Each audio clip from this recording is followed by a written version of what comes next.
رسول کریم صلی اللہ علیہ وآلہ وسلم نے ارشاد فرمایا، بے شک اللہ تعالیٰ تمہاری صورتوں کو اور تمہارے اموال کو نہیں دیکھتا، کون کتنا مالدار ہے، کس کی شکل کیسی ہے، وہ اسے نہیں دیکھتا، وہ تمہارے دلوں کو دیکھتا ہے اور تمہارے عملوں کو دیکھتا ہے۔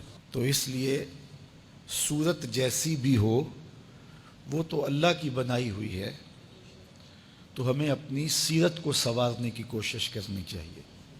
جتنی کوشش اپنی شکل کو سنوارنے میں ہم صرف کرتے ہیں، یہ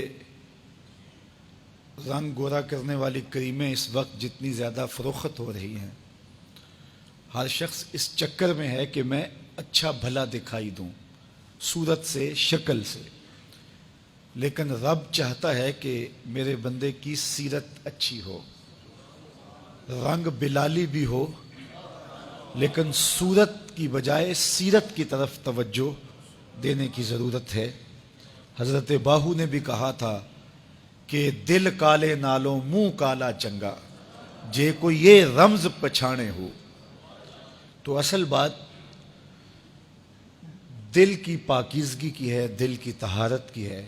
مالدار بننے کے لیے 18 گھنٹے بھی ہم کام کرتے ہیں کہ مال زیادہ ہو جائے، اور اعمال اگر ہم مسجد میں نماز پڑھنے کے لیے آ بھی جائیں تو اعمال کو سنوارنے کی طرف توجہ ہماری نہیں ہوتی ہے۔ مجالس کے اندر بیٹھ بھی جائیں تو ہمارا خیال بھٹکا ہوا ہوتا ہے، اور جو ہمیں خیر کی باتیں اس دور میں بھی مل رہی ہوتی ہیں ہم ان سے بھی نفع حاصل نہیں کر پاتے۔ تو اس لیے ہمیں ظاہر سنوارنے کی بجائے من سنوارنے کی تلقین کی گئی ہے۔ حضور فرماتے ہیں، رب ارشاد فرماتا ہے کہ میں شریک ٹھہرانے والوں کے شرک سے بے نیاز ہوں۔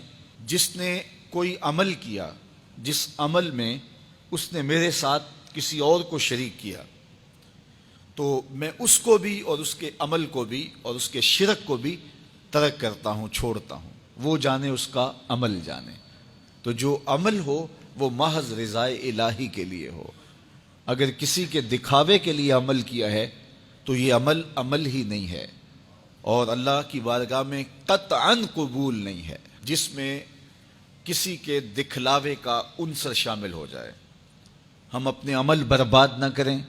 بعض اوقات ہم اپنی خون پسینے کی کمائی پیش کرتے ہیں تو ریاکاری شامل کر کے اس کو برباد کر بیٹھتے ہیں، اور جو دکھلاوا ہوتا ہے وہ چند لمحوں کا ہوتا ہے، پھر ختم ہو جاتا ہے اور اس کا اجر بھی مٹ گیا۔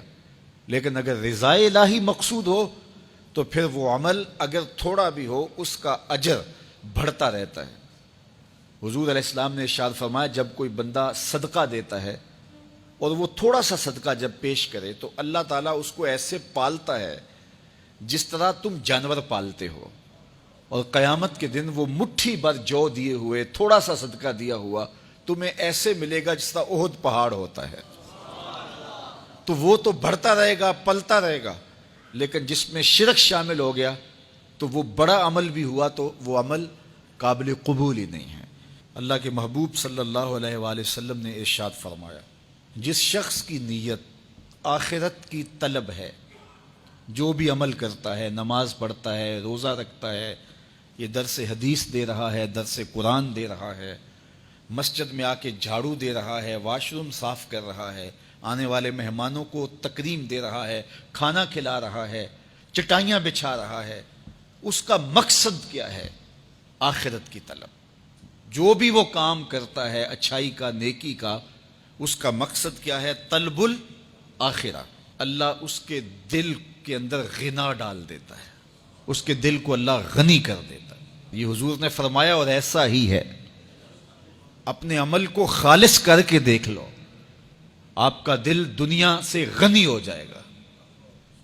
یہ میرے رسول کا سچا وعدہ ہے۔